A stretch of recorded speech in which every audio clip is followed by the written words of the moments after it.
Saya rasa paling kurang kalau kita katakan satu, yang pertama tadi pergaduhan politik, mengangkat politik semasa. Yang kedua soal integriti. Dan saya lihat yang ketiganya, kerajaan Sabah kena berani membawa satu blueprint pembangunan yang agak konsisten. Apa masalahnya? Dana tak cukup ke atau apa sebenarnya? Saya rasa dari segi dana mungkin sebahagiannya memanglah kita kata kita mau kata cukup ni satu benda yang sangat relatif.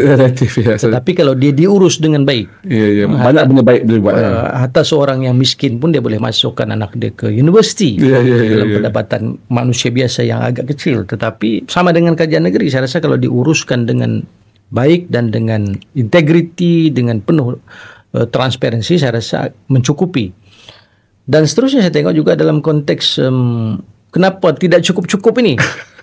Saya rasa mungkin sebahagiannya pandangan awam melihat keadaan rasuah di Sabah, yang juga boleh menjadi sebahagian daripada perkara yang mesti dilihat dan mesti dikaji.